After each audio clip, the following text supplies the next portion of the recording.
Yes, so hi everyone and a warm welcome to our channel. I hope you're doing well. कल result था। ये वाला video मैं जान के आपके लिए आज बना रहा हूँ। रीजन बीइंग कि कल जो भी आपकी डिसीजन मेकिंग रहती वो आज आप दोबारा उसको चेंज कर देते, because yesterday's mindset was not completely free from the emotion वाला पार्ट, है ना। रिजल्ट के दिन हम कभी भी डिसीजंस नहीं लेते। कभी भी जब हमारे इमोशंस बहुत हाई रहते हैं, चाहे वो पॉजिटिव हो चाहे वो नेगेटिव हो, कभी भी लाइफ में हमें डिसीजन नहीं लेना चाहिए। तो कल का दिन वैसा था, इसलिए मैंने कल ऐसा कोई वीडियो नहीं बनाया आपके लिए। आज मैं आपके सामने ये चीज़ रख रहा हूँ। Today is 4th of November and एक दिन हो गया। देखो रिजल्ट के लिए आके के इट्स ऑलरेडी 1 डे डन, तो बहुत जल्दी टाइम निकल जाएगा। ऐसे ही आपका जनवरी का अटेम्प्ट आने वाला है। There was a set of questions, जो 2-3 मैक्रो लेवल के क्वेश्चंस थे which I wanted to tell, क्योंकि मैं सबको उस पर नहीं बता पा रहा था। तो आई थॉट कि एक छोटा सा वीडियो बना लेते, very to the point I will talk and I will try to give you practical point. ऐसा नहीं कि क्या बोलना चाहिए, फैकल्टी है तो क्या बोलना चाहिए, वैसा नहीं। एक जेन्युइनली आई विल ट्राई कि आपके लिए अभी क्या सही है आप वो डिसाइड कर पाओ। ठीक है। So basically the questions were in the format कि सर हमें सिंगल जाना चाहिए या बोथ जाना चाहिए, जैन जाना चाहिए या स्किप करके मे में जाना चाहिए। ऑन थर्ड था एलिफेंट इन द रूम कि हमें सीए छोड़ना चाहिए क्या। हमारा इतना अटेम्प्ट लग चुका है, खासकर फाइनल वाले या इंटर वाले भी कई बार पूछते हैं कि सर शुड वी लीव, कि हमसे नहीं हो रहा है या फिर हमारे बहुत अटेम्प्ट लग चुके हैं, अब इस कोर्स से कोई वैल्यू हमारे लिए बचने नहीं वाली, हमें जॉब में इतना नहीं मिलेगा। तो वो सब चीज़ें हम इसके अंदर थोड़ा सा बात करेंगे। ठीक है। तो देखो सबसे पहले जो एक सिंगल और बोथ ग्रुप का कंसेप्ट है, ये एक ब्लंडर है जो मैं आपके सामने लिखा है। This is a blunder. Sir ये ब्लंडर क्यों है? ये बहुत सारे स्टूडेंट्स का भी हो सकता है, आपको नहीं करना। कई बच्चों ने सितंबर में भी ये गलती करी है। ये एक अजीब सी सिचुएशन बन जाती है और आप ये जान के नहीं गलती करते, ये हो जाती है। The time availability is more for single group but it is not enough for both group. This is a very tricky situation, क्योंकि मन को अगर मैं ये बोलता हूं कि यार सिंगल के लिए ज्यादा टाइम है, लेकिन कहीं ना कहीं बोथ के लिए नहीं है। बोथ मतलब क्या? अगर मैं फर्स्ट ग्रुप दे रहा हूं तो सेकंड मतलब मैं डीटी एडिटी को कंसिडर करूंगा मेनली, तो उसके लिए पूरा टाइम नहीं है मेरे पास। तो अंदर से गिल्टी लगता है। आई नो अंदर से गिल्टी लगता है सीए स्टूडेंट को, जब वो ये सोचता है कि मेरे पास थोड़ा एक्स्ट्रा टाइम बच जाएगा। लेकिन मेरे भाई सुनना मेरी बात, आप दोनों ग्रुप अगर जाते हो, if you plan for both groups, उसके लिए तुम्हारे पास टाइम नहीं है, तो you have to select that option जहां पे आप चीजें क्लियर कर पाओ। अगर आप इस सिचुएशन में बोथ के लिए जाते हो, that may result in you not clearing either of the groups and then again you will be in the same situation on 3rd और 6th मार्च, जब आपका जैन का रिजल्ट आ जाएगा। तो उस टाइम हम किसको ब्लेम करेंगे? ये थोड़ा सा अपने को डिसीजन लेते वक्त गिल्ट होता है, इसीलिए मैं आपको बता रहा हूं that that is absolutely correct decision. एक वैलिडेशन जो आपको चाहिए ना, थर्ड पार्टी वैलिडेशन आपको चाहिए, मैं आपको वैलिडेट करके दे रहा हूं कि आप एक ग्रुप दे दो और मे भी आपको 10-12 घंटे नहीं पढ़ने की जरूरत, मे भी 7 घंटे पढ़ने की जरूरत है, चीजों को पॉलिश करना है, वो पॉलिश करो और सिंगल श्योर शॉट निकलो। अगर आपके पास इनफ टाइम नहीं है तो सर अब मोटा मोटा इनफ टाइम कैसे चेक करेंगे? आज से अगर मैं देखूं तो अप्रॉक्स 55 डेज है हमारे पास। 25 days of the November and 31 days of the दिसंबर। पहले 3-4 दिन हटा दो जो आपके जनवरी अटेम्प्ट के रहेंगे, उसको यू जस्ट एक्सक्लूडेड। उस टाइम तो आप एफआर वगैरह ही पढ़ेंगे। तो अगर मेरे पास 55 डेज और 5 सब्जेक्ट्स हैं और मैं इसमें आईबीएस का कुछ गिन भी नहीं रहा, कोई केस स्टडी नहीं गिन रहा, तब भी क्या 10 या 11 दिन में आप एक सब्जेक्ट कर सकते हो? Do you feel you are at that level कि आप 10 दिन में एक सब्जेक्ट कर पाएंगे, एफआर, एएफएम, डीटी, आईडीटी जैसे?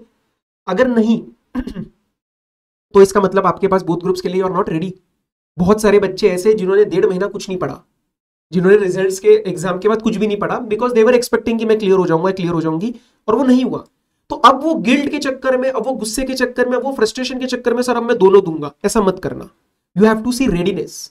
ऐसे को इससे फर्क नहीं पड़ता कि तुम्हारा टाइम कितना निकल चुका है, तुम्हें मई तक नहीं रुकना, तुम्हें ये नहीं करना, तुम्हें वो गिल्ट लगेगा। एट द एंड 3 घंटे में प्रिपेयर करके वहां पे आपको परफॉर्म करना है पेपर में, क्या वो हम कर पाएंगे क्या? तो अप्रॉक्स का ऐसा लेवल है क्या कि मैं 10 दिन में एक सब्जेक्ट क्लोज कर सकता हूं?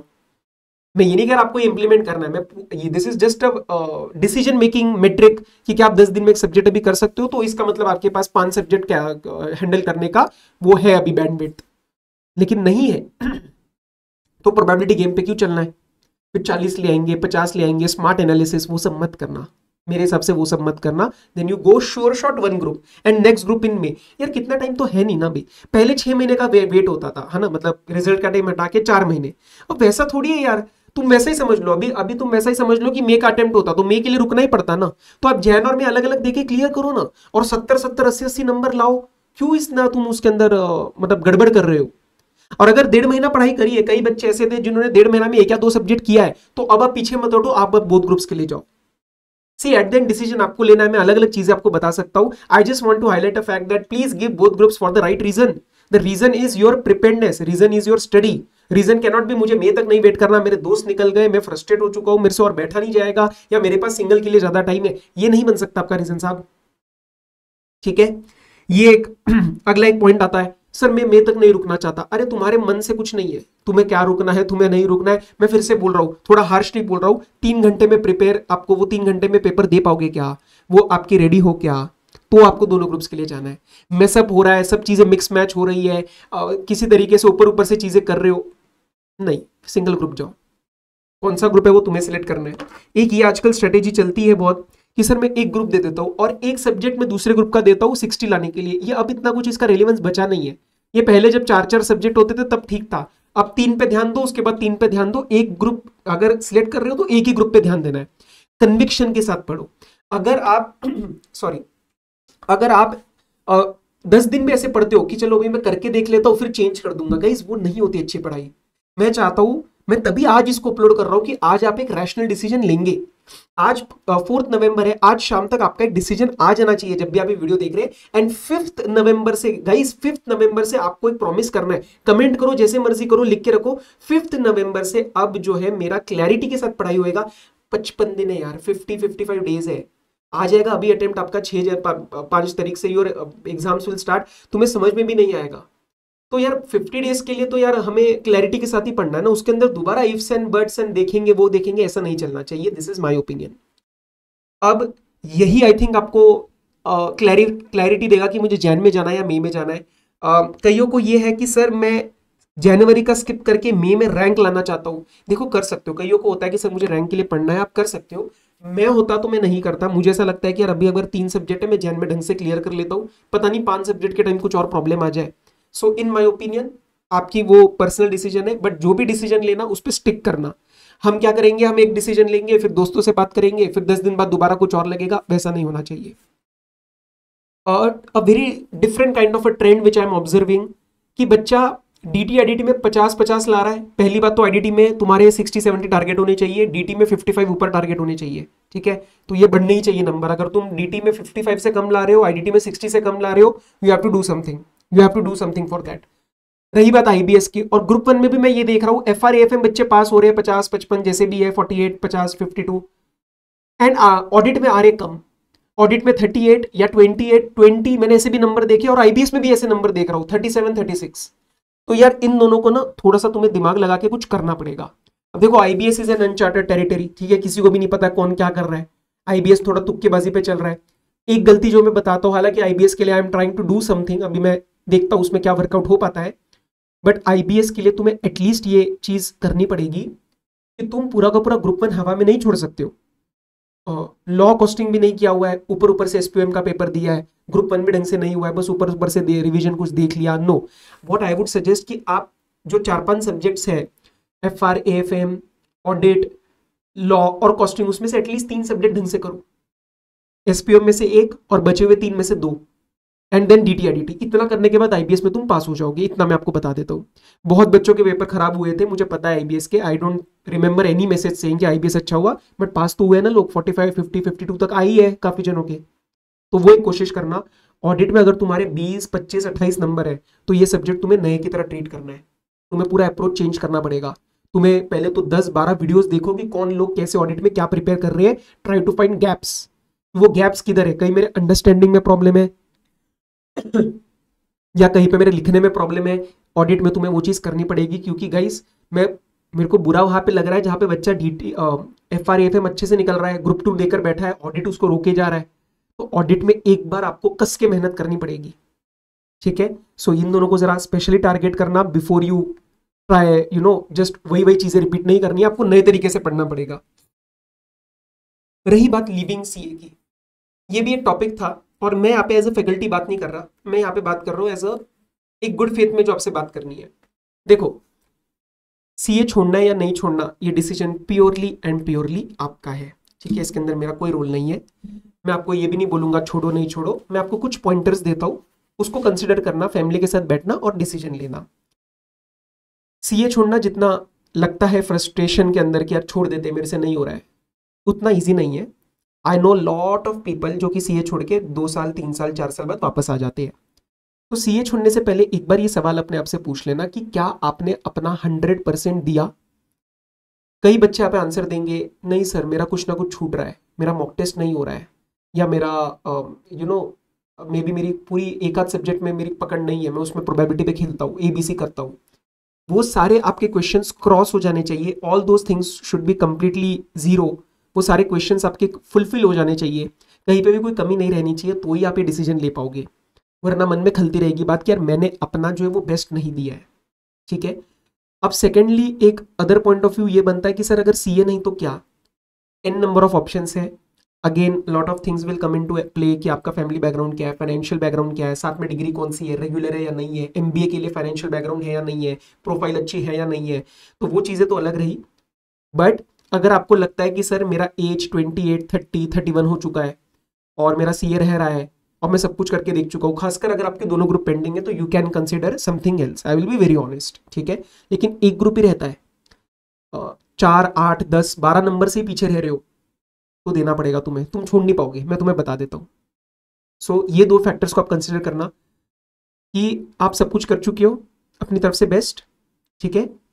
सेकेंड, एज वाला फैक्टर, कि अगर हमारे बहुत सारे अटेम्प्ट लग चुके हैं, 8 अटेम्प्ट 7 अटेम्प्ट और दोनों ग्रुप पेंडिंग है, तो एक ग्रुप पेंडिंग है, आई वुड स्टिल सजेस्ट कि अच्छे से एक बार देने का ट्राई करो। टाइम गैप कम है अब अटेम्प्ट्स के बीच में, वो फायदा है हमारे लिए। 50-55 डेज की मेहनत करो, और अगर आप कहीं पे वर्क भी कर रहे हो तो उस टाइम आपको लीव मैनेज करके you have to give your best attempt, वरना वो बाद में आप वापस आ जाओगे सीए पे। और ये अभी नहीं समझ आएगा, मुझे पता है बहुत जने पता है जो वापस आ जाते हैं सीए में 2 साल बाद 3 साल बाद, करियर में ग्रोथ नहीं मिलती या जैसा भी होता है, तो इससे अच्छा अभी छोड़ो ही मत।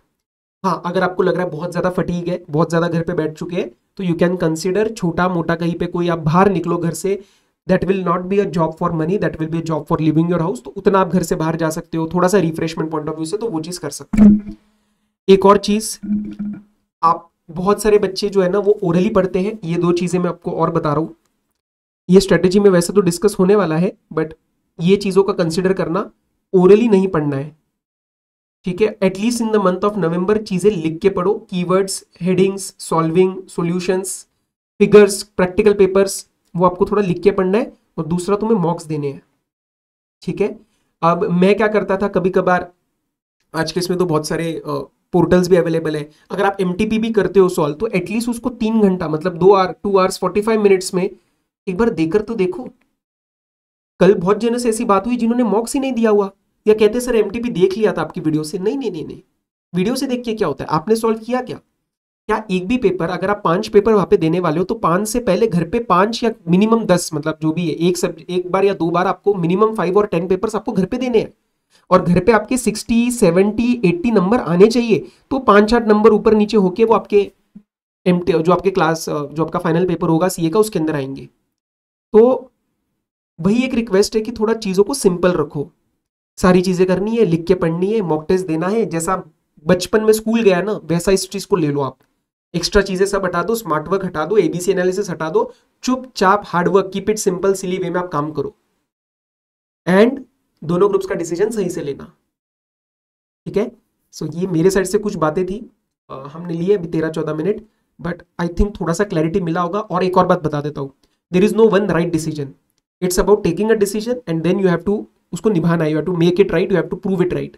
वरना क्या होता है, बहुत बारी 8-8 दिन 4-4 दिन हम उसी में रहते हैं, सिंगल बोथ जैन में, सिंगल बोथ जैन में।